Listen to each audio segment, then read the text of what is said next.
Siddhartha senior విద్యార్థులకు అభినందనలు. ఈ మన ఆన్లైన్ క్లాసులో ఎకనామిక్స్ 2 సీనియర్ ఎకనామిక్స్ గురించి మనం తెలుసుకుందాం. ఇందులో మీకు 10 యూనిట్లు ఉంటాయి. Enter second year economics. First unit economic growth and development, second unit population and human resources development, third unit national income, fourth unit agricultural sector, fifth unit industrial sector, sixth unit territory sector, seventh unit planning and economic programme, eighth unit environment and sustainable economic development, ninth unit economy of Andhra Pradesh, 10th unit economic statistics. ఈ 10 యూనిట్ల కింద మీకు syllabus ఉంటుంది. దీన్ని మీరు అధ్యయనం చేయవలసిన అవసరం ఉంటుంది. First unit economic growth and development English medium విద్యార్థులు తెలుసుకుందాం. ఇందులో economics first unit economic growth and development, ఆర్థిక వృద్ధి ఆర్థిక అభివృద్ధి. గ్రోత్ అండ్ డెవలప్మెంట్ అంటే ఆర్థిక వృద్ధి ఆర్థిక అభివృద్ధి టాపిక్స్. ఇందులో ఎకనామిక్ గ్రోత్ అండ్ డెవలప్మెంట్ లో topics indicators of economic development, determinants of economic development. ఇప్పుడు ఈ రెండింటి గురించి మనం తెలుసుకుందాం. ఇందులో ముఖ్యంగా ఎకనామిక్ గ్రోత్ అండ్ డెవలప్మెంట్ లో indicators of economic development, determinants of economic development. The countries of the world are divided into 2 categories, such as developed and developing countries. Example, developed countries USA, UK, France, Switzerland, Canada and Germany, etc. Developing countries China, India, Australia, etc. India is a developing country. మనం ఇందులో SI question కింద India is a developing country దాని గురించి తెలుసుకుందాం. According to United nations, the countries which have real per capita income of less than a quarter of the per capita income of the United States are developing economics. The following features of India is a developing country. There are 1. Low per capita income. Second one, scarcity of capital. Third one, demographic characteristics. Fourth one, unemployment. Fifth one, predominance of agriculture. Sixth one, high incidence of poverty. Seventh one, income inequalities. Eighth one, low quality life. Ninth one, technological backwardness. 10th, high density of population. 11th, dual economy. 12, price instability. The determination of economic development. Economic development is a process whereby an economic's real national income increases over a period of time. దీన్ని ఎవరన్నారంటే GM Meier అన్నారు. ఏమన్నారండి? Definition, G M Meier definition. Economic development is a process whereby an economy's real national income increases over a period of time అని GM Meier అన్నారు. అంటే determinants of economic development are divided into types, namely natural factors, economics factors, third one non-economics factors. ఇది determination of economics development. ఇప్పుడు మనం ఈ determination కాకుండా India is a developing country దాని గురించి తెలుసుకుందాం.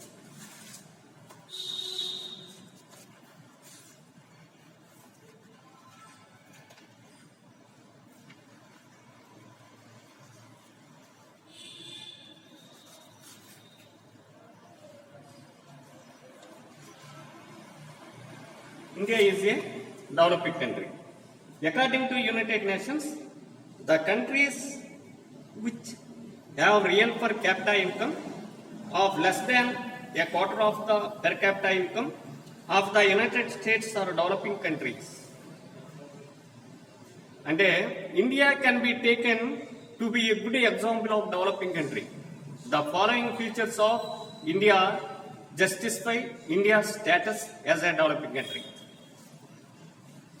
ఇండియా అభివృద్ధి చెందుతూ ఉన్న దేశంగా గుర్తించబడడానికి కొన్ని కారణాలు ఉన్నాయి. అవి ఏమిటంటే అంటే అభివృద్ధి చెందిన కంట్రీ కాదు ఇండియా. అభివృద్ధి చెందిన దేశాలు America, Canada, Britain, Australia, Switzerland, Canada etcetera. అవి అభివృద్ధి చెందిన దేశాలు.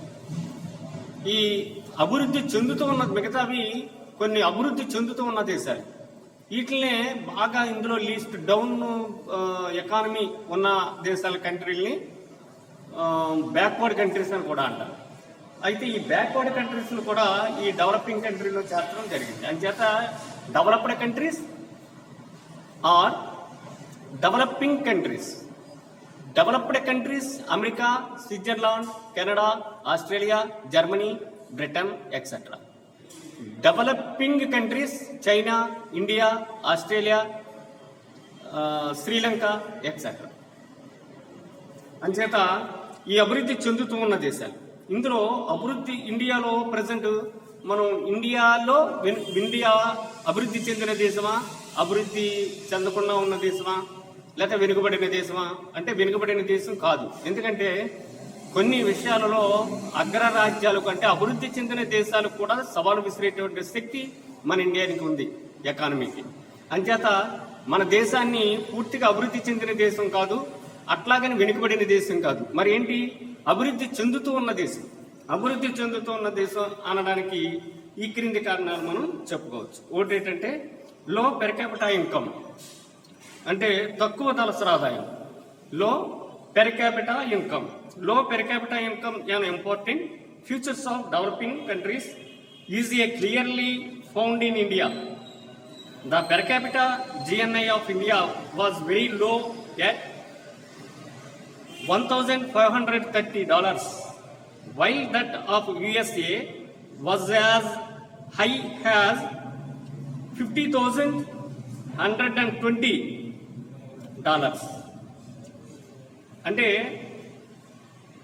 $50,120 తలసరి ఆదాయం అమెరికా కలిగి ఉంటే మన దేశం కేవలం $1,530 మాత్రమే కలిగి ఉంది. అంటే తలసరి ఆదాయం ఒక ఏడాదిలో తలసరి ఆదాయం అమెరికాలో ఉన్న వ్యక్తికి $50,120 ఉంది తలసరి ఆదాయం. అదే మన ఇండియాలో ఉన్న వ్యక్తికి $1,530 మాత్రమే ఉంది. అంచేత అమెరికాని మనం ఎకానమీగా బేరీజ్ చేసుకుంటే మనం వెనుకబడి ఉన్నాం అమెరికా కన్నా. అంటే అమెరికా $50,120 తలసరి ఆదాయం కలిగి ఉంటే ఇండియా $1,530 మాత్రమే తలసరి ఆదాయాన్ని కలిగి ఉంది. Next second, scarcity of capital, అంటే తక్కువ మూలధనము.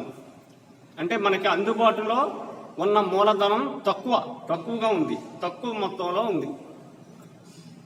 Another important feature of developing economy, that is scarcity of capital, is clearly visible in India. Being a low income country, the rate of savings and capital formation is very low, leading to the use of primitive technology. Even though the rate of savings and capital formation are 27.9% and 35.6% of GDP in 2012. They are not adequate to generate the required economic growth rate in the economy. అంటే తక్కువ మూలధనం అనే సూచిక మనకి తెలియజేస్తుంది. అంటే మనం ఇతర దేశాల్లో చూసుకునేటప్పటికీ ఒక పరిశ్రమను స్థాపించడానికి కానీ లేకపోతే ఇతర సోర్సెస్ ని సంపాదించడానికి కానీ మూలధనం తగినంతగా మనకి సమృద్ధిగా అందటం లేదు. ఆ కారణం చేత మనం ఇతర దేశాల మీద ఆధారపడడం కానీ, లేకపోతే కొన్ని చేయవలసినటువంటి సోర్స్ లేక చేయవలసిన పనులు లక్ష్యాలను సాధించలేకపోవడం కానీ జరుగుతుంది. అందుకని ఇండియా అభివృద్ధి చెందుతూ ఉన్న దేశంగానే చెప్పొచ్చు. ఎందుకంటే స్కేర్సిటీ ఆఫ్ క్యాపిటల్ తక్కువగా ఉంది, తక్కువ మోతాదులో మనకి క్యాపిటల్ ఉంది కనుక మనం డెవలపింగ్ లోనే ఉన్నాం, డెవలప్డ్ కంట్రీ కాదు India. Next third one, demographic characteristics. Demographic features like high birth rate, high death rate, low life expectancy at birth, etc. justify India to be a developing economy. As a developing economy in India, the average annual growth in populations is 1.64%. Birth rate is 21.6. Death rate is 7.0 and the life expectancy at birth rate is only 66 years in the year. 66 years in the year 2011. అంటే మనం ఇక్కడ పోల్చుకున్నట్లయితే మనకి ఈ ఎక్కువ జనన rate, ఎక్కువ మరణ rate నమోదవుతుంది భారతదేశంలో. అంటే జనాభాని మనం ప్రపంచంలో అతిపెద్ద జనాభాలో రెండో జనాభా మంది. చైనా మొట్టమొదటి ప్లేస్లో ఉంటే ఇండియా సెకండ్ ప్లేస్లో ఉంది జనాభాలో. అంటే 130 కోట్లకి సుమారుగా 130 కోట్ల జనాభా కలిగి ఉందని అంచనా ఇండియా. అంటే జనాభాని నియంత్రించలేకపోతున్నాం. అంటే ఎక్కువ జనాభా ఉండటం వల్ల వనరులు, ఎక్కువ జనాభా ఉన్నటువంటి దేశానికి వనరులు సరిపడిగా ఉండవు. అంచేత జనాభా తక్కువ ఉన్నట్లయితే మనం ఎక్కువ అభివృద్ధిని సాధించగలుగుతాం. అందుకని జనాభాని నియంత్రించాలి. ఇప్పుడు జనాభా విస్ఫోటనం జరుగుతోంది. అంటే చైనాలోను ఇండియాలోనూ కూడా జనాభా పెరుగుదల కాదు, జనాభా విస్ఫోటనము. అంటే పెరుగుదలను దాటిపోయి పెరుగుతోంది చైనా, ఇండియాలో. ఈ రెండు కూడా అరికట్టలేకపోతున్నాయి. ప్రపంచంలో అత్యధిక జనాభా కలిగిన దేశాలు చైనా, ఇండియా. ఈ ఎక్కువ అంటే జననాల్ని అరికట్టలేకపోతున్నాం. అలాగే మరణ రేట్లు కూడా మనం అరికట్టలేకపోతున్నాం. మరణాలు కూడా ఎక్కువగానే ఉంటున్నాయి ఇండియాలో. దీన్ని కూడా పెద్దగా అరికట్టలేకపోతున్నాం. అంటే కొత్త వైద్య సదుపాయాలు, కొన్ని మార్గదర్శకాలు ఇవన్నీ రావడం మూలంగా మరణాలను కొంతమేర అరికట్టాం, కానీ జననాలను మాత్రం అరికట్టలేకపోతున్నాం. అంచేత 2011 జనాభా లెక్కల ప్రకారం మరణాల రేటు కన్నా జననాల రేటు అధికంగా ఉంది. దీనివల్ల కూడా భారతదేశం డెవలపింగ్ కంట్రీగానే మిగిలిపోయింది. The fourth one, unemployment. Unemployment అంటే నిరుద్యోగిత. నిరుద్యోగిత అంటే చదువుకున్న ప్రతి ఒక్కడికి ఉద్యోగం కల్పించాలి. చదువుకున్న ప్రతి ఒక్కడికి ఉద్యోగం కల్పించాలి అంటే అది ప్రభుత్వ బాధ్యత. అలాగైతే మన ఇండియాలో చదువుకున్న వాళ్ళందరికీ ఉద్యోగం వస్తుందా అంటే లేదు, ఉద్యోగం అందట్లేదు. దానికి కారణం వనరులు అందుబాటులోకి రాకపోవడం, సరైన పారిశ్రామిక అభివృద్ధి జరగకపోవడం. దీని మూలంగా మానవ వనరులు అంటే చదువుకున్నటువంటి మానవులు ఇతర దేశాలకి వలస వెళ్ళిపోవడం తదితర పరిస్థితులు ఏర్పడుతున్నాయి. అంచేత ఈ అన్ఎంప్లాయ్మెంట్ని మనం తగ్గించినట్లయితే, అంటే ఉద్యోగిత పర్సంటేజ్ని పెంచినట్లయితే మనం దీన్ని డెవలపింగ్ కంట్రీగా చేయొచ్చు ఇండియాని. అన్ఎంప్లాయ్మెంట్ అనే పాయింట్లో మనం wide spread unemployment A prominent future of developing economics is a clearly found in India being a developing economy. There is open unemployment, seasonal and designated unemployments in rural areas of India. In addition, the migration of unemployed people to urban areas is contributing to urban unemployment.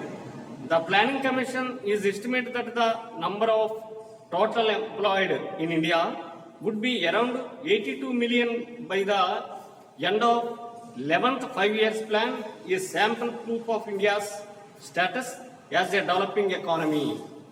అంటే ముఖ్యంగా rural ఏరియాలోను urban ఏరియాలో కూడా unemployment అనేది ఎక్కువగా ఉంటుంది. దీనికి కారణం ఏంటంటే ఎక్కువ మంది వ్యవసాయ రంగం మీద ఆధారపడిపోవటం. అగ్రికల్చరల్ విధానంలో మనది 3 సెక్టార్లు ఏంటి? Primary sector, secondary sector, third sector. Primary sector అంటే అగ్రికల్చరల్ సెక్టార్, సెకండరీ అంటే పారిశ్రామిక రంగం, మూడోది స్కిల్స్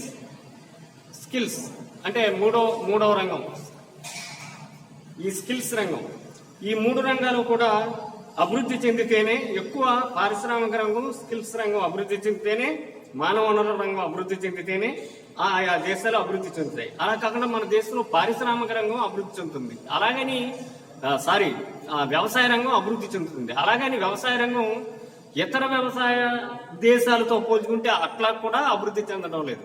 ఎందుకంటే పురాతన వస్తువులను అవలంబించడం వ్యవసాయ రంగంలో, తర్వాత కొన్ని మూఢనమ్మకాలను అనుసరించడం, తర్వాత పురాతన పద్ధతులతో వ్యవసాయం చేయడం, వ్యవసాయదారులు ముఖ్యంగా చదువుకున్న వాళ్ళు కాకపోవడం, తదితర కారణాలతో వ్యవసాయ రంగం కూడా అభివృద్ధి చెందట్లేదు. ఈ అన్ఎంప్లాయ్మెంట్ కారణం వ్యవసాయ రంగం మీద ఎక్కువ ఆధారపడిపోవడం.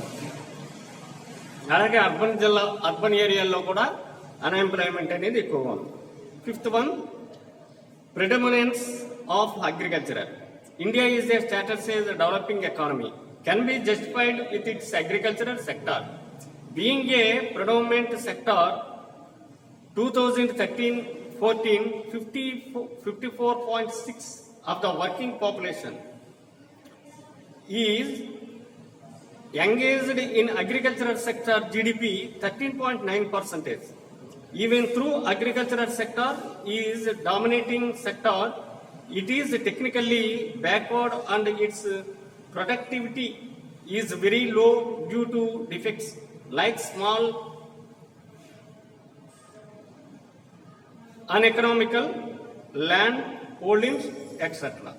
అది ఇప్పుడు మనం చెప్పుకున్నట్టే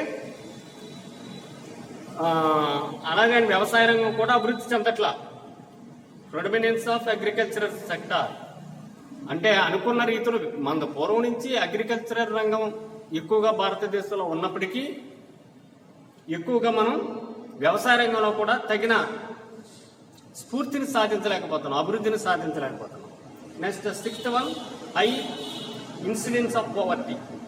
Another important features that justifies its position as a developing economy is existence of high incidence of poverty. It is estimated that about 230 million people consisting of 17.59% of population are below the poverty line in 2013. Even though poverty ratio is gradually decreasing, still it is very high, which supports India to be a developing economy. పేదరికం అనేది, నిరుద్యోగం అనేది భారతదేశాన్ని మొట్టమొదటి నుంచి వెంటాడుతున్నటువంటి స్వతంత్రం వచ్చినప్పటి నుంచి పేదరిక దేశంగానే ఉంది. ఉదాహరణకి కూడు, గుడ్డ, నీడ ఈ 3 కనీస అవసరాలు. కూడు తినడానికి కూడు, అలాగే కట్టుకోవడానికి బట్టలు, ఉండడానికి నివాసం ఇల్లు, ఈ 3 లేనటువంటి వారిని కనీస అవసరాలు లేని పేదవారిగా గుర్తించారు. వీళ్ళు ఇంకా సుమారు 45% మంది ఉన్నారు భారతదేశంలో. అంటే బిలో పవర్టీ అంటే దారిద్ర్య రేఖకు దిగువన ఉన్న వాళ్ళు. అంటే స్వతంత్రం వచ్చి ఇన్ని సంవత్సరాలు అయినా మనం అన్ని రంగాల్లో అభివృద్ధి సాధించినప్పటికీ ఈ పేదరికాన్ని అధిగమించలేకపోవడం అనేది చాలా దురదృష్టకరమైన అంశం. ఈ పేదరికం ఎక్కువగా ఉన్న కారణం చేత మనం అభివృద్ధి చెందిన దేశాల్లోకి వెళ్లకుండా అభివృద్ధి చెందుతూ ఉన్న దేశాల్లో మాత్రమే ఇండియా ఉంది. ఇన్కమ్ ఇన్ఈక్వాలిటీస్ అంటే